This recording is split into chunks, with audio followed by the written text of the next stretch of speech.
এই যে মানুষ পোস্ট মডার্ন করে মানুষের অঙ্গ প্রত্যঙ্গ কেটে ফেলে। রাসূল সাল্লাল্লাহু আলাইহি ওয়াসাল্লাম বলেন, জীবন্ত মানুষের অঙ্গ প্রত্যঙ্গের উপর আঘাত করলে যেরকম যন্ত্রণাদায়ক, মুর্দারের উপর আঘাত করলেও এরকম যন্ত্রণা। ব্রিটিশরা ওরা তো অভিশপ্ত, ওরা শুধু মুসলমানের সব আইন নষ্ট করে ওদের খামখেয়ালি আইনগুলো আমাদের দেশে ঢুকাইছে। একটা মানুষ পোস্টমর্টম কেন করে? মানুষের মৌতের কারণ জানার জন্য। গোটা পৃথিবী দেখছে লোকটা গাড়িতে অ্যাক্সিডেন্ট করে মারা গেছে, এখানে আর ওর কারণটা জানার কি দরকার? দেখছে না, সারা দুনিয়া দেখছে, তো লাইভে দেখা যায় হুন্ডা অ্যাক্সিডেন্ট করে কাপড়াচ্ছে তারপর মারা গেছে। কিন্তু ওরা যদি নিতে পারে, সরকারি লোক যদি নিতে পারে, ওর পোস্টমর্টম করবে কেন? ওর মৌচে হয়েছে, এটা গোটা দুনিয়া মানুষ দেখছে না। তারপর কারণ আবার কি? এখানে আর কারণ ওখানে নিয়ে ওরা কি করে? মানুষগুলাকে জীবন্ত মানুষের, আপনি মনে করেন জীবন্ত মানুষের দেহ ছিঁড়ে যদি কলিজাটা টান দিয়া বের করে, এটা যেরকম যন্ত্রণা, মুর্দারের সিনা কেটে তার কলিজা বার করা সেই যন্ত্রণা।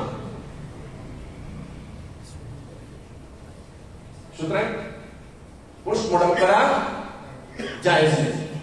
দ্বিতীয়ত, অঙ্গ প্রত্যঙ্গ স্থানান্তর করে, মরণোত্তর অঙ্গ দান করে। এই অঙ্গটি তোমার, কত টাকা দিয়ে আল্লাহ থেকে কিনছো? কার জিনিস দান করতেছো? চুরি করে যদি সব দান করো, এই দান হবে? তোমাকে ম্যানেজার বানায় দিয়েছে মালিক পক্ষ, তুমি তলে তলে কত সওয়াব কামাইতেছো, সব চুরি করে দান করে দিতেছো। কত বড় সওয়াব বেটা! তোমাকে দান করার অধিকার কে দিয়েছে? তোমাকে গুলি করে মারার অধিকার কে দিয়েছে? এটাকে তোমাকে সাময়িক সময়ের জন্য ব্যবহারের অনুমতি দেওয়া হয়েছে, তার মালিক তো তুমি না। সুতরাং অঙ্গ প্রত্যঙ্গ এটাও দানও করা যাবে না, মরণোত্তর, এবং মরণের পরে যারা এই কাজটা করবে ওরাও গুনাহগার হবে। তবে রক্তের ব্যাপারটা আলাদা, এটাকে দুধের সাথে তুলনা করা হয়েছে। কিন্তু রক্ত কিন্তু হিসেবে রক্ত নাজায়েজ হওয়ার কথা, কিন্তু অতি জরুরির কারণে এটাকে দুধের মান দেওয়া হয়েছে। দুধ যেরকম আরেকজনকে পান করানো যায়, এটাতে কোনো গুনাহ নাই। শুধু মানুষের দেহের রক্তকে দুধের হিসেবে হিসেব করে এটা অন্যকে দান করা যাবে, এই অনুমতি শরীয়তে দেওয়া হয়েছে। অন্যথায় রক্ত বিক্রিও করা হারাম। রক্ত বিক্রি করা হারাম। কেউ যদি রক্ত দিতে চায়, শুধু বিক্রির উদ্দেশ্য নয়, শুধু মানুষের সেবার উদ্দেশ্যে, আল্লাহর রাজামন্দির জন্য রক্তটা শুধু দান করতে পারবে, তাও শর্তের সাথে আছে। কারণ হিসেবে তো এই রক্তের মালিক তো আল্লাহ। দ্বিতীয়ত, রক্ত কিন্তু নাপাক, জানেন না? রক্ত হলো নাপাকে গলিজা, মানে শক্ত নাপাক। পায়খানা যেরকম নাপাক, রক্ত এরকম নাপাক, মানে সম্মানিত। রক্ত সম্মানিত কিন্তু নাপাক। নাপাক জিনিস কিন্তু মানুষের দেহে প্রবেশ করানো নিষেধ, কিন্তু এখানে শরীয়ত এটাকে ছাড় দিয়েছে মানুষের অতি প্রয়োজনের কারণে। সুতরাং সাবধান, আল্লাহর আমানত কোনোভাবে নষ্ট করা যাবে না। একটা হলো বাহ্যিক দৃষ্টিতে দামি খানা, আর আরেকটা হলো শরীর দৃষ্টিতে দামি খানা। বাহ্যিক দৃষ্টিতে যে দামি খানা, আপনি ছোট ছোট খাসি দিয়া কাচ্চি বিরিয়ানি, চাইনিজ খানা, এখন ভিনদেশি খানাও আমাদের দেশে অনেক এসেছে, দামি দামি খানা মার্কেটে আছে। আবার আপনি বাহ্যিক দৃষ্টিতে আপনি সোনারগাঁও হোটেলে যান, আমরা গেছি এক গ্রুপ, ওখানে আমাদের 6,500 টাকা করে একজনের পিছনে গেছে। তাহলে বাহ্যিক দৃষ্টিতে, দুনিয়াবী দৃষ্টিতে এগুলা খুব দামি খানা, কিন্তু শরীরের দৃষ্টিতে দামি খানা কোনটা? শরীরের দৃষ্টিতে দামি খানা হবে, আপনি কাচ্চি বিরিয়ানিও শরীরের দৃষ্টিতে দামি হবে। এই কাচ্চি বিরিয়ানি যদি হালাল তরিকায় হয়, এই কাচ্চি বিরিয়ানিটা যদি রাসূলের তরিকায় হয়, তাহলে এটা দামি খানা। আর যদি রাসূলের তরিকার বাইরে আপনার খাবারটা হয়, তাহলে এটা কোটি টাকা দামের খাবার হলেও দুনিয়াবি দামি খাওয়া হবে, কিন্তু পরকাল কেন্দ্রিক এটা একেবারেই আপনাকে ধ্বংস করেছে। যে খানাটা আল্লাহর জন্য, যে খাবারটা আল্লাহর জন্য হয়, আল্লাহ শুকরিয়া আদায় করে হয়, রাসূলের তরিকায় হয়, ওই খাবারটা হবে সবচেয়ে দামি। ওই খাবারটা হবে সবচেয়ে দামি।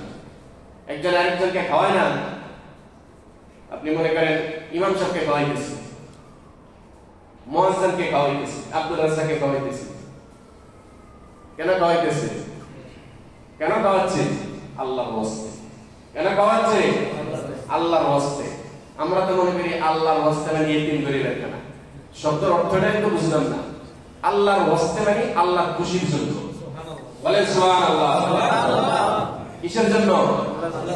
আল্লাহর খুশির জন্য। আল্লাহর ওয়াস্তে মানে আল্লাহর জন্য। আল্লাহর জন্য মানে আল্লাহর রিজামতের জন্য। পৃথিবীর মধ্যে সবচেয়ে দামি খানা হলো যে খানাটা আল্লাহর ওয়াস্তে। এটার সাথে কোনো খানার তুলনা নেই। আপনি খাওয়াইতেছেন ওনাকে আল্লাহর খুশির জন্য, আপনি মেহমানদারি করাইতেছেন এটা আল্লাহকে। আল্লাহ আমাদেরকে মেহমানদারি করেন না। যুয়ুফাতুল্লাহ, এই যে কুরবানির গরু যে আমরা জবাই করি, আল্লাহ বলেন বেটা আমার তরফের থেকে তোমাকে মেহমানদারি করে দিয়েছি।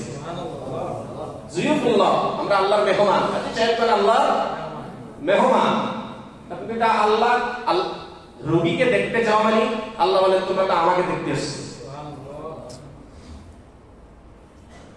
এরকম বাহানা দিয়া দিয়া পরকালে আল্লাহ নাজাত দিবেন। আমি একটা উদাহরণ বলছিলাম যে বাহানা কি জিনিস, পরকালের হাসরের ময়দানটা কি জিনিস। বিপদে পড়ে থাকবে এক একজনে এক এক বাহানায়। আমার এই ঘটনা আরো 7-8 মাস আগে একবার ঘটছে, আজকে আবার ঘটছে। আজকে তো সকালবেলা রৌদ্রই ছিল, দেখছেন না? 9টা-10টার দিকে কিন্তু রৌদ্র ছিল, হঠাৎ বৃষ্টি চলে এসেছে। আমি গেছিলাম নয়া বাজারে, ছাতা ছাড়া দেখলাম যে রৌদ্র আছে। এখন বাজারে একটু পারছি কড়া বৃষ্টি আছে, এমন বৃষ্টি 2 হাত নামলেই পুরো শরীর ভিজে যায়। কোন রকম কায়দা করে ব্রিজের নিচে এসে দাঁড়াইছে। এখানে দাঁড়ানোর কত লম্বা গ্যাপ, আর পার হওয়ার কোনো রাস্তা নেই, তুমুল বৃষ্টি। এখন আমাদের চা ব্যবসায়ী আক্তার ভাই দেখলাম হঠাৎ উনি একটা ছাতা নিয়ে ওখানে গেছে। তো ওখানে আরো 2-1 মানুষ ছিল, ওরা কিন্তু আটকে গেছে, কিন্তু উনি আমাকে ছাতা দিয়া আমি না জানতে পারলাম। হাসরের ময়দান থেকে তুমি সব বিপদে পড়ে থাকবে।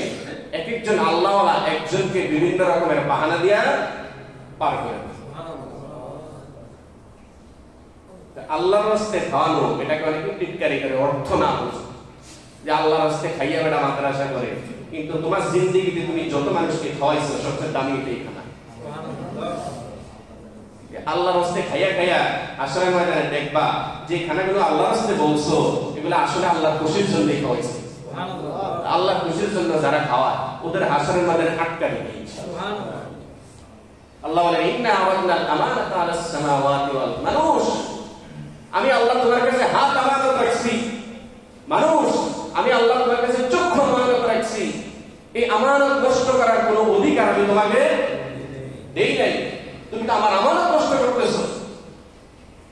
আমি ভাই ভাইয়ের জন্য সৌদি আরব থেকে টস ট্রাক পাঠাইছে মাছ পোলাদের জন্য। আমাদের দেশে রাত্রে জল দেয়া মাছ পোলায় বিপদ আপদ থেকে বাঁচার জন্য। এই লেট দিয়ে কি আরেকজনের সম্পদ চুরি করার জন্য ঘর কাইটা এই জন্য ভাই লেট দিছে? লেট দেয়। আমার তো অবস্থা আমাদের এরকম হচ্ছে। আল্লাহ চোখ দিয়েছে আমাকে কোরআন দেখার জন্য, আল্লাহ চোখ দিয়েছে আমাকে হালাল জিনিস দেখার জন্য। আমি তো চক্ষু দিয়ে চুরি করতেছি। আমাকে আল্লাহ হাত দিয়েছেন কেন? দয়া করে মায়া করে আল্লাহ যদি হাতটা আমরা বাঁকা করে দিতেন। আজকে স্টার হোটেল নাস্তা খেয়েছি সকালে, তো রিক্সাতে আসার সময় খেয়াল করে নেই ওইটার দিকে বেটার এক পাও নাই, এতটুকু নাই, আর আরেক পায়ে হ্যান্ডেলের সাথে পাও বাঁধা, ওইটা দিয়া